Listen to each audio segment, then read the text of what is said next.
wabarakatuh. Apa kabar semuanya? Baik Pak.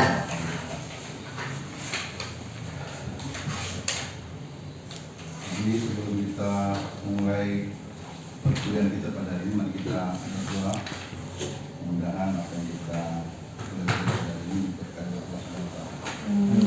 Berdoa ya.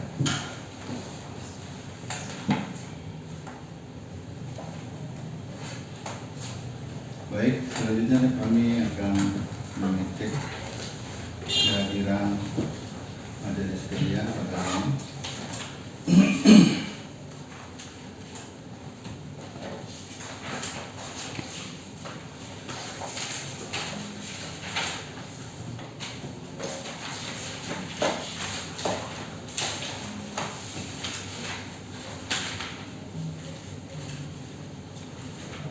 Muslim, di sini ada ya? Ini ada Pak. Widya, Ini ada. Ode Fadli, Izin Pak. Yupri, Iya Pak. Ilham, Iya. Ilham Hadilah, Hadir Pak. Naldi, Hadir Pak. Rizky, Izin Pak. Inji, Lima, hadir. Hadir Pak. Siapa yang mau panggil? Jurian. Hmm? Ya, Jurian. Dia hadir ya. Iya. Nanti. Berapa orang yang tidak hadir ini? 3 orang ya? Iya Iya Pak. Pak. 4 Pak. 4. Oke, baik.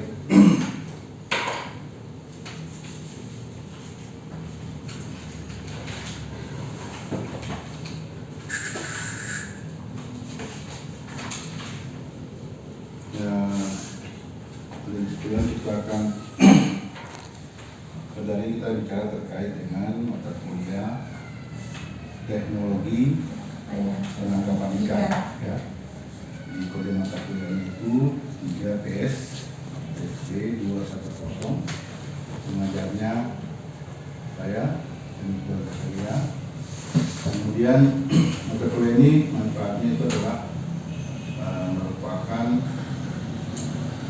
teknologi penangkapan ikan ini merupakan suatu hal yang sangat penting ya dalam kehidupan nelayan. Selanjutnya teknik-teknik penangkapan atau peralatan yang digunakan teknologi bergantung kepada sumber daya yang akan ditangkap. Kemudian teknologi nelayan juga menentukan tingkat eksploitasi mereka secara sederhana. Dapat dikatakan bahwa semakin modern alat tangkap yang digunakan, maka semakin tinggi pula jumlah tangkapan yang diperoleh dari sini. Dengan demikian, tingkat teknologi yang digunakan oleh nelayan akan sangat mempengaruhi tingkat penghasilan nelayan. Karena itu, mata kuliah ini ditawarkan untuk membantu mahasiswa memperoleh pemahaman yang komprehensif. Ya. Mahasiswa dapat menjelaskan tentang beragam alat penangkapan ya, beserta bagian-bagiannya, kemudian masing jenis alat penangkapan ikan tersebut. Nah, untuk mata kuliah ini dia termasuk bidang mata kuliah yang wajib ya, diikuti oleh setiap mata kuliah khususnya untuk jurusan penangkapan untuk pemanfaatan sumber daya perikanan. Nah, dia membahas sejarah perkembangan teknik penangkapan ikan, teknik penangkapan ikan, kemudian jenis-jenis teknik penangkapan ikan. Nah, selain teori, materi ini didalami dengan pengamatan secara langsung melalui demonstrasi dan praktek. Nah, kemudian pada akhir perkuliahan ini diharapkan mahasiswa itu mampu yang pertama itu menjelaskan tujuan dan ruang lingkup kuliah, istilah dalam teknologi penangkapan ikan, kemudian proses belajar mengajar dan sistem penilaian. Nah, kemudian yang kedua, mahasiswa dapat mampu menjelaskan tentang bentuk dan bagian-bagian utama kelompok alat penangkapan ikan, dari insang net, bahan pembentuk dan parameter utama.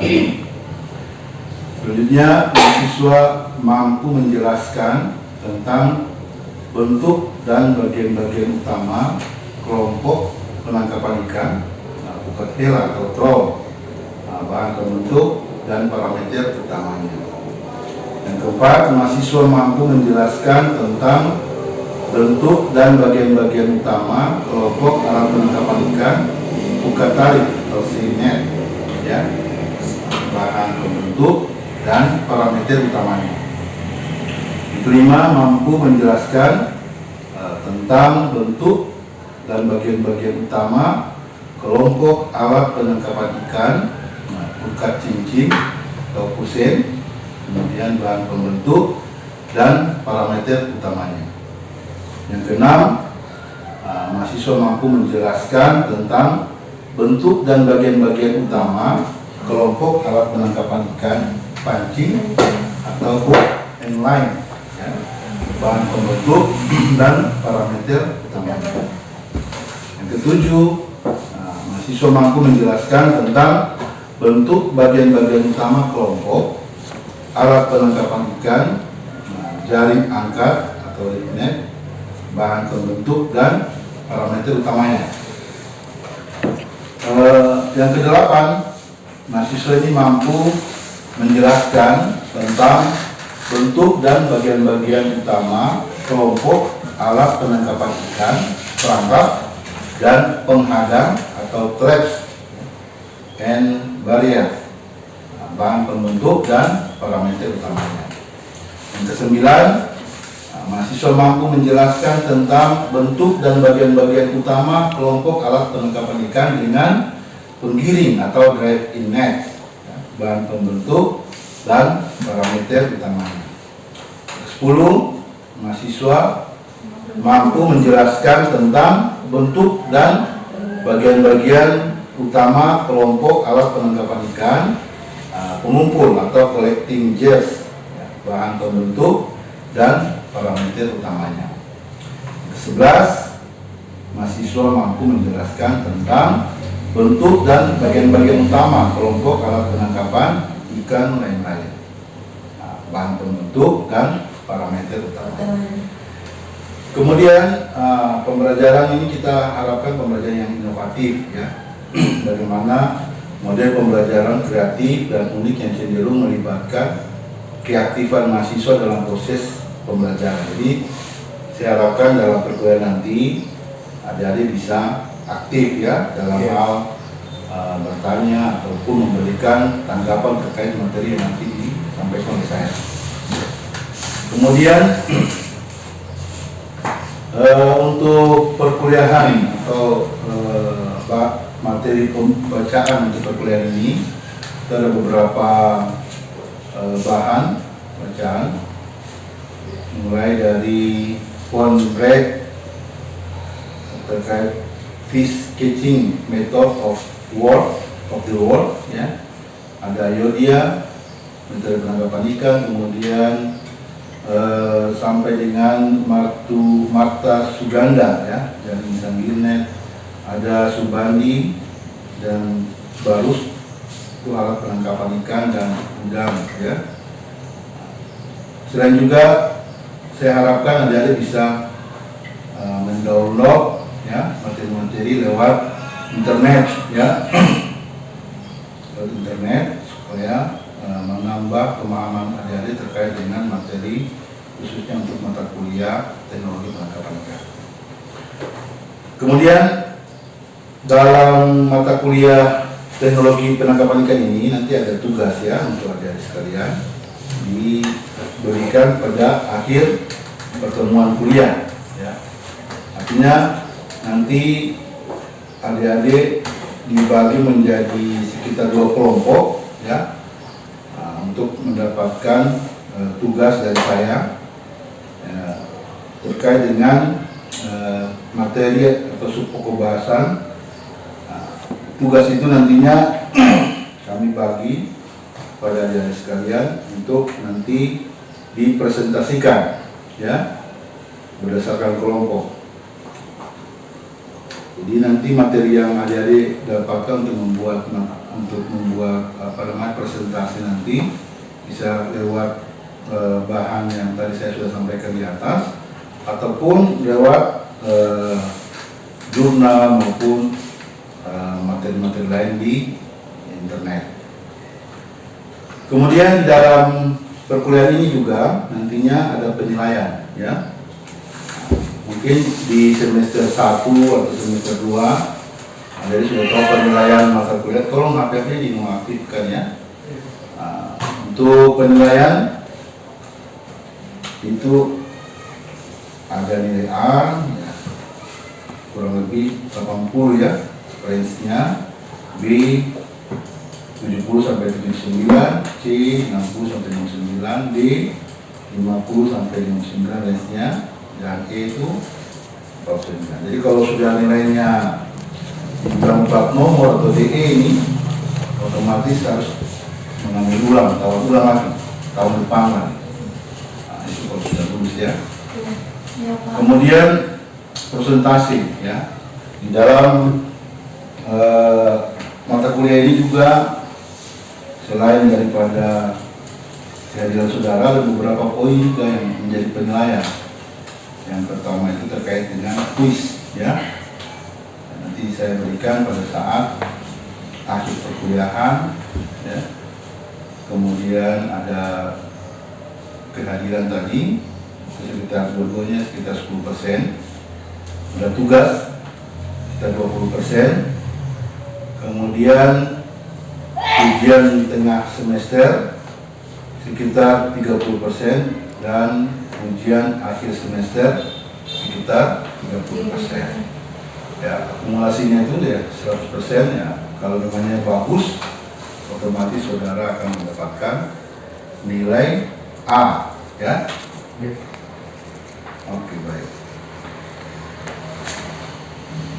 Itu gambaran daripada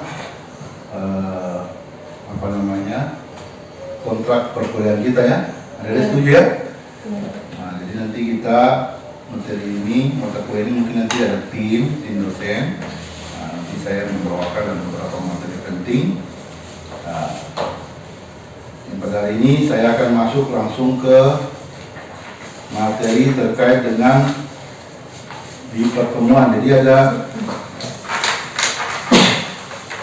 jadwal perkuliahan ini kita akan bagi ada sekitar 16 kali pertemuan, di mana pertemuan pertama sampai pertemuan ke-6 dan ke-7, nah itu materi kuliah, ya, mulai dari ruang lingkup perkuliahan sampai dengan perikanan jaring pisang, linet, roll, senet, buka cincin atau puse, pancing. Kemudian pada pertemuan ke-8 itu ujian tengah semester. Selanjutnya pertemuan ke-9 dan 10 itu materinya jaring angka. Kemudian 11, 12 itu perangkap dan penghadang. 13 alat penangkapan ikan dengan pengiring. 14 alat pengumpul. 15 kelompok lain-lain, net, tombak, dan lain-lain. Nanti yang pertemuan ke-16, nah itu kita melakukan ujian akhir semester, ya. Jadi itu yang dapat kami sampaikan terkait dengan jadwal perkuliahan. Sampai sini ada yang belum dipahami atau sudah pahami semua atau mana? Sudah mau?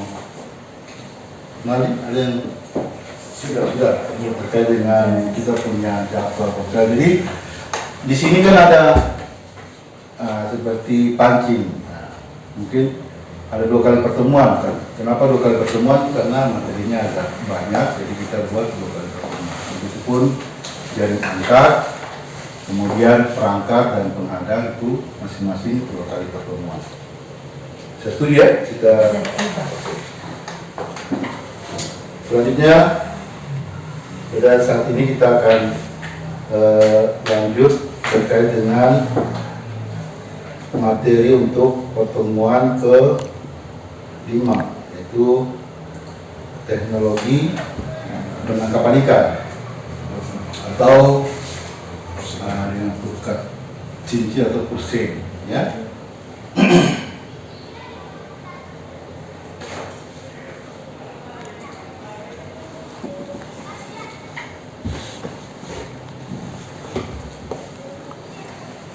Baik. Siapa sudah pernah dengar terkait dengan buka cincin tadi? Buka cincin, pusing.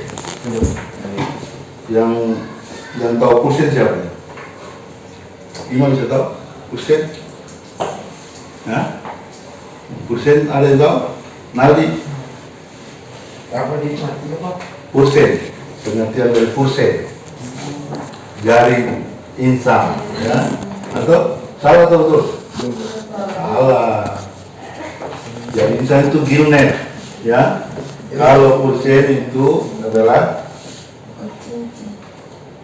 jaring lingkar, ya? Jadi dia melingkar, ya? Jadi kalau kita diartikan secara akademik, ini dapat diartikan sebagai jaring yang berbentuk 4 persegi panjang, dilengkapi dengan tali kerut, ya, dilewatkan melalui cincin yang diikatkan pada bagian jaring atau tali ris, ya, tali ris bawah, yang bagian tali ris bawah, ya, tali ris bawah, sehingga dengan menarik tali kerut bagian bawah, jaring dapat dikuncurkan dan jaring akan berbentuk seperti mangkok, ya. Jadi bisa diingat itu, ya. Jadi kalau dikatakan pusing itu bukan cincin, itu jaring yang berbentuk 4 persegi panjang, dilengkapi dengan tali kerut, ya, tali kerut, dilewatkan melalui cincin. Jadi bawahnya ada cincin, nanti jelaskan. Cincin yang diikatkan pada bagian bawah jaring atau tali ris bawah, sehingga dengan menarik tali kerut bagian bawah, jaring dapat dikuncupkan dan jaring akan membentuk seperti mangkok, ya.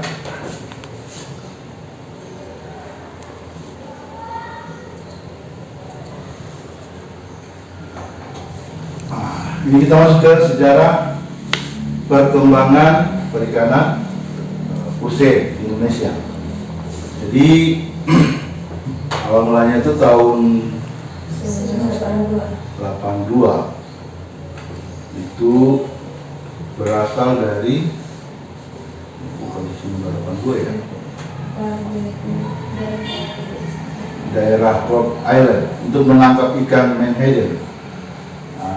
Itu dipatenkan atas nama Barend Federer dari Bergen, Norwegia. Itu 12 Maret 1859, ya. Kemudian di Jepang pertama kali digunakan tahun 1882. Itu dibeli dari Amerika Serikat. Kemudian di Indonesia dikenal tahun 67 di daerah Batang, Jawa Tengah, melalui bantuan dari Lembaga Penelitian Perikanan Laut.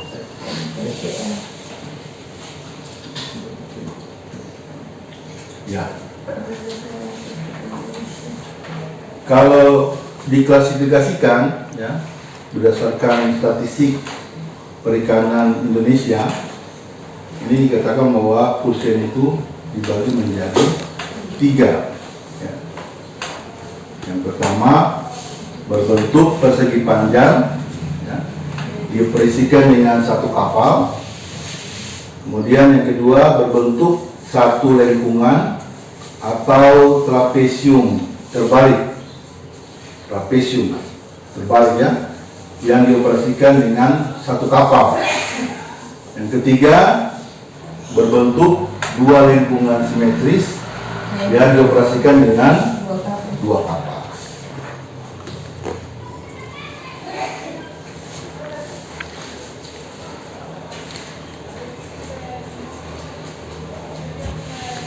Kemudian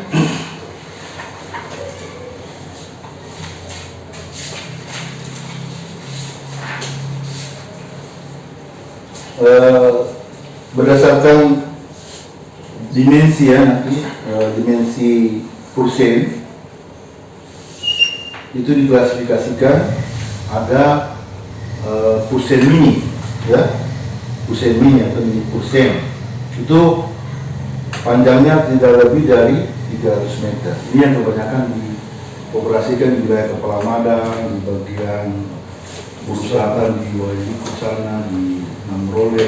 Nah itu dia tidak lebih dari 300 meter. Sasarannya itu ikan pelagis kecil ya. Nah, itu seperti ikan layang. Kalau sini dibilang ikan moma, ikan tembang, ikan muru, ikan kembung, ya, ikan tongkol, ikan komo ya. Nah, itu kebanyakan oleh Pursein mini. Jadi mini Pursein atau kalau di Kabupaten Bulu disebut dengan bobong ya. Kemudian ada juga Pursein berukuran sedang. Pursein berukuran sedang ini itu panjangnya lebih dari 300 meter hingga 600 meter yang dioperasikan di perairan yang lebih jauh atau lepas pantai. Karena kalau kita pakai yang mini Pursein di yang lebih dari 10 mil ke atas itu 20 mil ke atas itu kan apa namanya arusnya kuat, gelombangnya juga tinggi, itu mempengaruhi tingkat keberhasilan. Nah, makanya itu digunakan Pursein yang berukuran sedang. Kemudian yang ketiga, Pursein yang berukuran besar. Ini panjang lebih dari 600 meter, ya, hingga 1000 meter. Itu kalau betul pakai tarik biasa itu bisa satu hari satu malam 1000 meter. Kalau tenaganya sangat kuat ya. Nah, ini biasanya di perairan laut di dalam zona ekonomi eksklusif Indonesia. Ya. Kemudian sasaran utamanya itu ikan cakalang dan ikan tuna. Kalau tadi Pursein mini itu dia fokuskan ke ikan pelagis kecil seperti ikan layang, ikan kembung dan lain-lain. Kalau yang ikan Pursein yang sudah berukuran besar ini otomatis fokusnya itu ikan cakalang dan tuna. Ya. Kemudian yang terakhir itu Pursein super. Ya. Pursein super itu panjang hingga lebih dari 1000 meter. 1000 meter itu berkembang di perairan laut bebas, high sea fisheries. Itu menggunakan kapal-kapal ukuran 100 gross ton ya. Itu sudah. Kalau yang mini Pursein itu paling tinggi itu ya 10 GT atau 15 GT. Tapi kalau yang ukuran super itu sudah di atas 100 ton, 100 ton ya. Kemudian prototipe dari Pursein itu di berbagai perairan telah berkembang sesuai dengan fenomena laut dan tingkah laku ikan ya. Jadi ada beberapa daerah yang membuat tipe-tipe Pursein tersendiri. Ada Pursein bermuru atau tembang ya. Jadi khususnya untuk menangkap ikan tembang.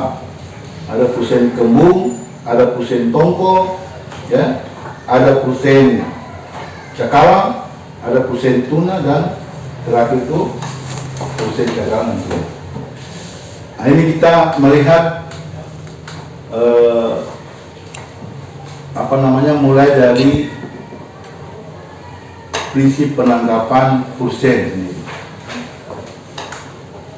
Jadi kalau kita bicara prinsip penangkapan, nah, Pursein itu alat tangkap itu dia caranya bagaimana?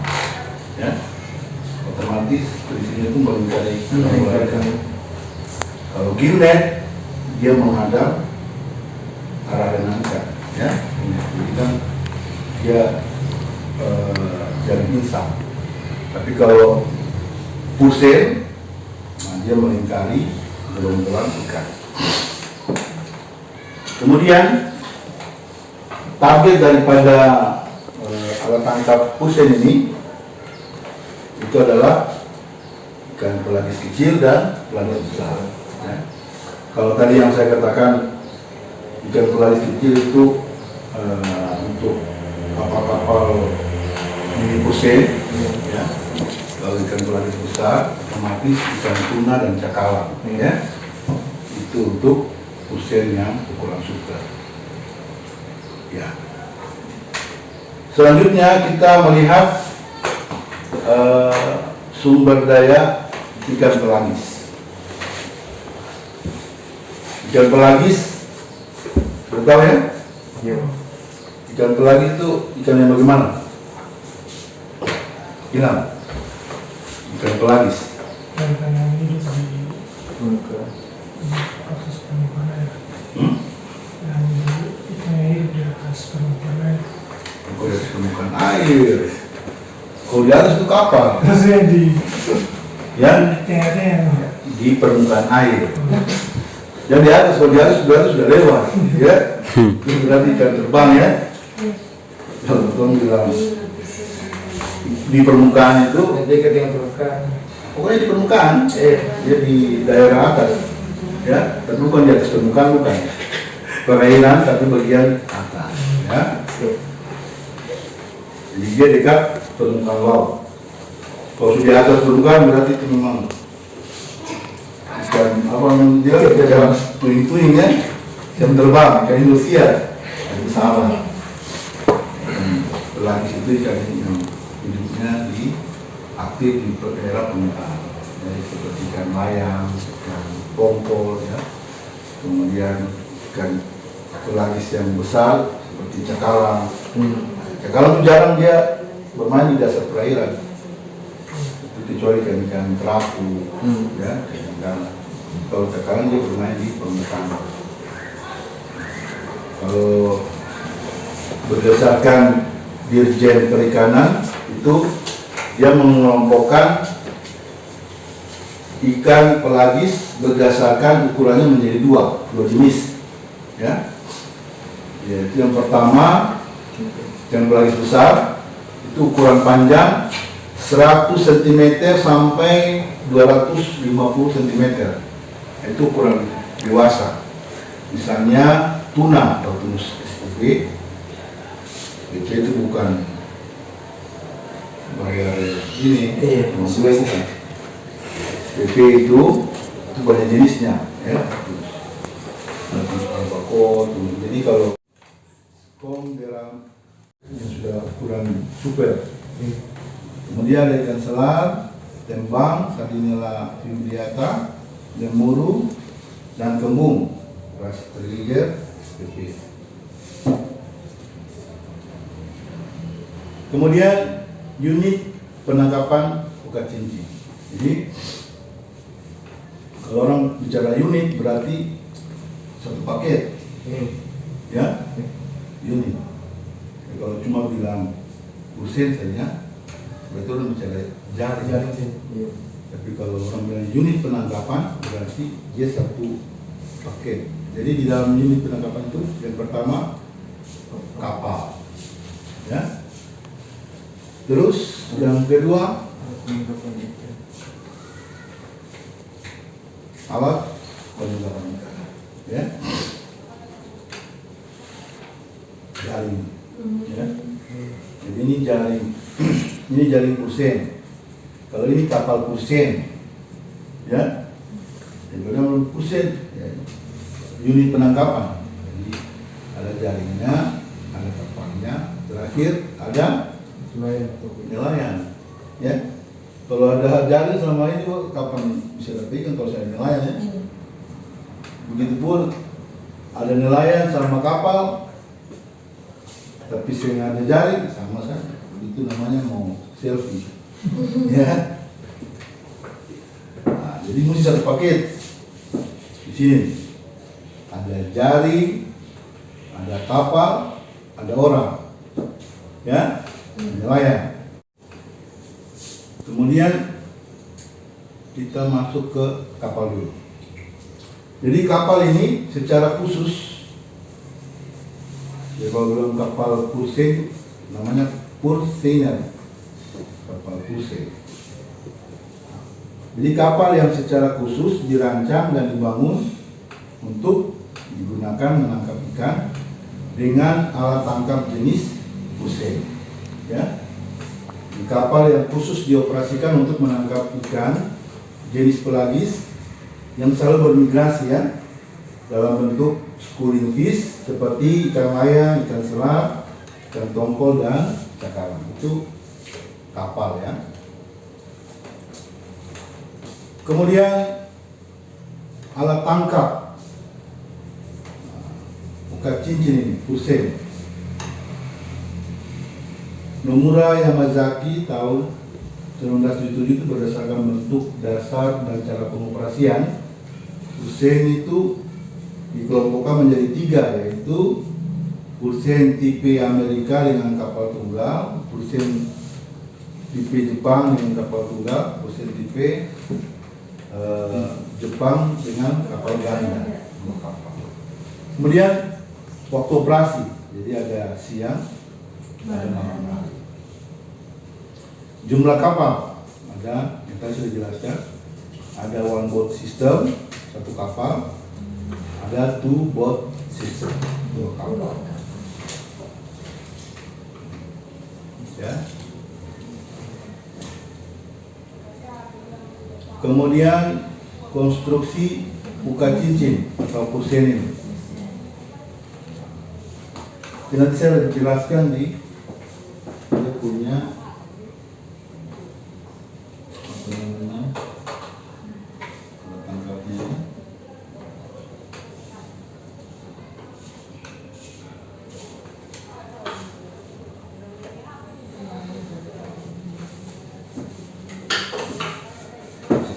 Nah ini contoh kapal Pursen, ini Pursen, kemudian pengoperasian alat tangkap. Ini desain kapalnya, ya. Jadi dia punya geladak bagian depan ini agak panjang kapalnya.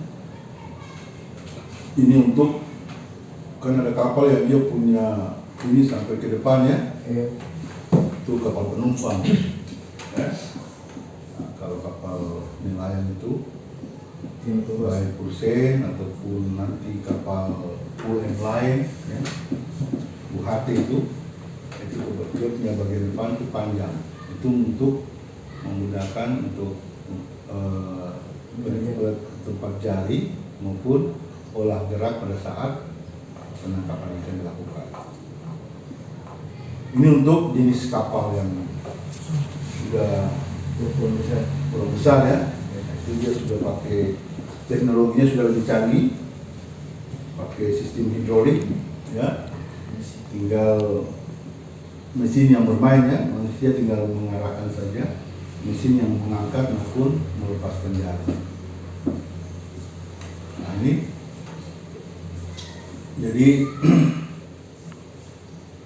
spesifikasi kapal ikan itu yang perlu diperhatikan, itu spesifikasi teknis, ada khusus dan umum ya. Jadi kapal, jadi kecepatan kapal, jadi dia harus memiliki kecepatan tinggi, tapi dapat diatur untuk kecepatan rendah. Ya, kalau orang mau dikalikan dia harus cepat, dikalikan. Kalau pas dikalikan mesin mati, ya percuma ya. Lagi orang bilang hobo ya, pulang angus, tinggal berikan. Kemudian olah geraknya juga baik, layak laut yang baik, ya, sampai menghadapi cuaca buruk. Ya, apa pernah itu agak ikan di bagian kepala mana itu pas cuaca buruk, tiba hujan besar, kemudian awan tebal, ya, itu bisa lihat darat lah. Jadi ombak cukup kuat. Nah, di saat itu karena itu cerobohnya kalau kita tidak mempunyai GPS dan sebagainya, di saat cuaca buruk begitu, kita tidak tahu mau mengarahkan kapal kemana. Ya, yang pertama kita takut jangan sampai ada kapal besar lewat. Yang kedua kita tidak tahu mau arah pulau kemana.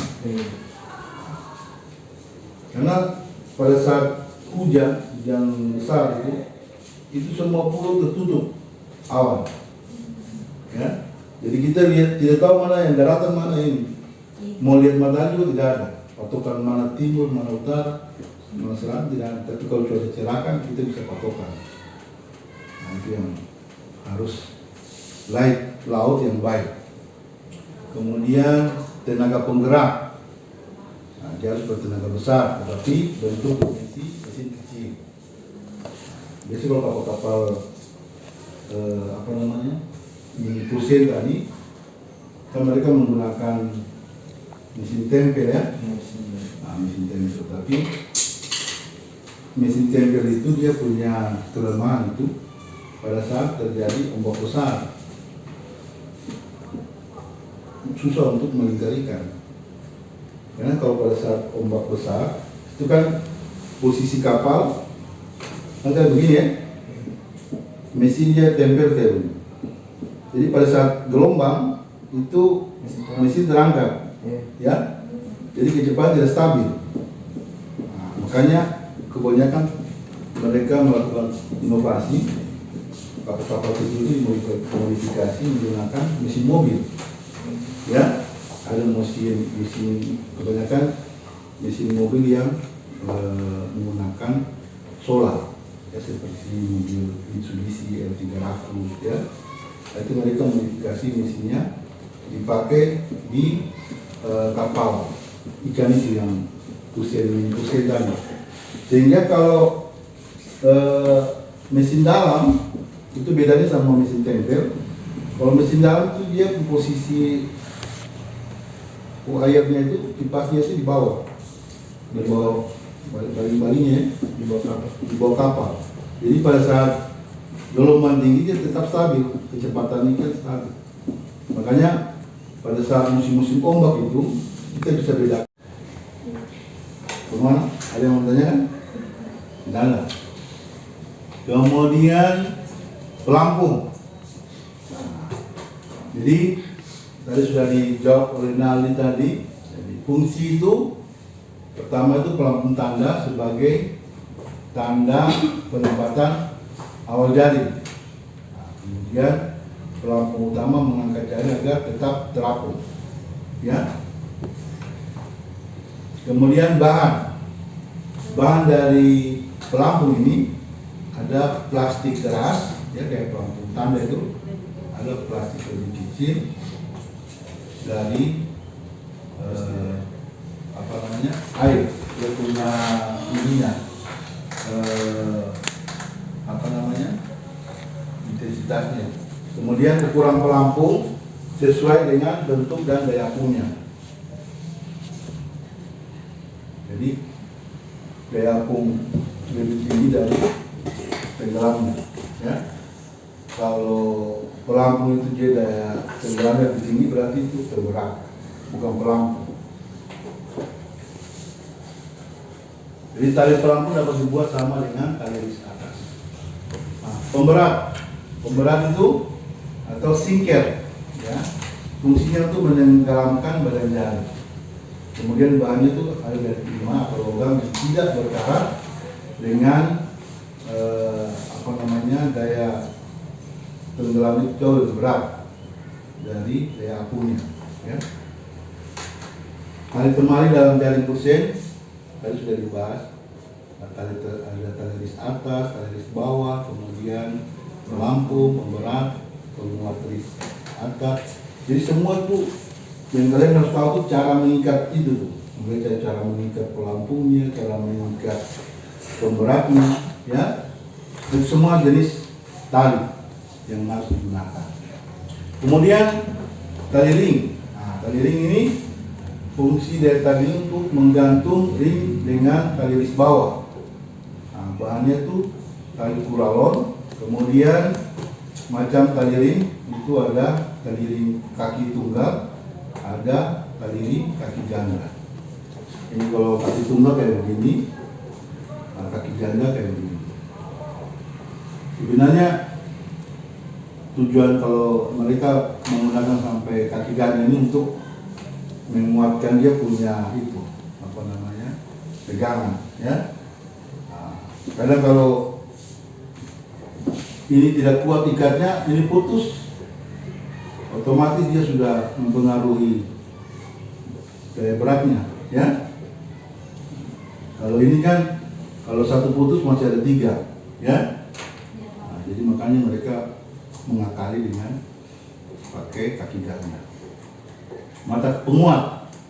Nah, fungsi itu untuk bagian tepi dari jaring utama, bahannya dari polyester, kemudian dibuat sama dengan bahan jaring utama.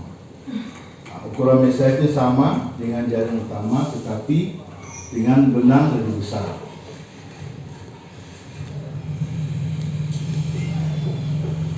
Tadi ring, ya, cincin tadi sudah sebagai pemberat. Jadi kalau mereka harus perhitungkan sebaik mungkin sehingga jaring itu di dalam air itu bisa terbuka sempurna, ya. Jadi kalau misalnya dia punya pemberatnya kurang, otomatis jaringnya juga dia akan mengapung di dalam air. Tapi kalau misalnya dia punya pemberatnya pas dengan pelampungnya, otomatis pada saat dilepaskan jaringnya itu, dia akan cepat sekali untuk terbentang. Jadi dia cepat untuk memurnikan. Nah, banyak sekali itu kalau rumpun itu, ya, rumpun itu biasa kan mereka menggunakan untuk mengikat ikan untuk datang ke rumpun itu mereka menggunakan dalam kelapa, ya. Kalau di Kendari itu biasa mereka pakai tali rafia, ya. Itu untuk ikan-ikan kecil datang. Nah, kalau ikan kecil datang, pasti ikan besar juga akan naik lagi, ya. Nah, itu biasa kalau misalnya jaring itu dia pendek, otomatis kalau ikannya itu dia gerombolan di bawah itu susah untuk pasti dapatnya. Padahal kalau kita melihat, ya, melihat gerombolan itu kan banyak, tapi kalau jaringnya itu tidak ke dalam, otomatis dia cuma dapat ikan sedikit saja, gerombolannya sedikit saja. Nah, jadi panjang kedalaman jaring juga itu sangat mempengaruhi hasil penangkapan. Tali kerut atau kolor, nah, ini kursi lain, ya. Itu fungsinya itu menarik, mengumpulkan sehingga bagian bawah jaring tertutup. Nah, itu biasa tuh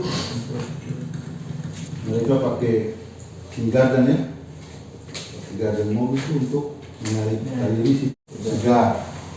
Kemudian dampak alat tangkap purse terhadap habitat dikategorikan ramah terhadap lingkungan, ya.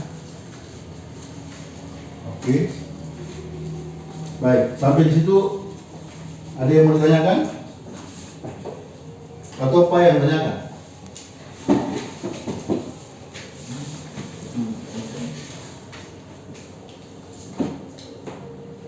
Baik, Pak, tanyakan satu saja. Yang dimaksud dengan satu unit penangkapan purse itu apa? Silakan. Yang pertama kapal. Nah, coba bilang dulu, silakan. Nama kapal, situ jaring, dan nelayan atau ikan. Sil, bagaimana? Sudah bagus, cuma sedikit dilengkapi. Bisa? Satu unit penangkapan disebut dengan satu unit penangkapan. Nali? Yang pertama kapal, Kemudian yang kedua jaring, yang ketiga nelayan atau ikan. jadi sudah betul, cuma yang sempurnanya itu yang pertama kapal, ya, yang kedua alat tangkap, ya, alat tangkap, yang ketiga jaring, ya. Mungkin insya Allah nanti di akhir perkuliahan nanti kita akan lakukan praktek lapangan terkait dengan teknik penangkapan ikan dengan menggunakan alat tangkap purse. Demikian perkuliahan kita pada hari ini. Mari kita tutup dengan membaca Alhamdulillah. Semoga perkuliahan kita ini memberikan manfaat buat kita semua. Demikian, Assalamualaikum warahmatullahi wabarakatuh. Waalaikumsalam warahmatullahi Assalamualaikum warahmatullahi wabarakatuh. Kami dari Fakultas Perikanan Ilmu Kelautan Universitas Ikraburu, program studi pemanfaatan sumber daya perikanan, akan melaksanakan kegiatan praktek mata kuliah teknologi penangkapan ikan di Desa Waikeka, Kecamatan Kepala Madang, Kabupaten Buru Selatan. Perikanan? Jaya!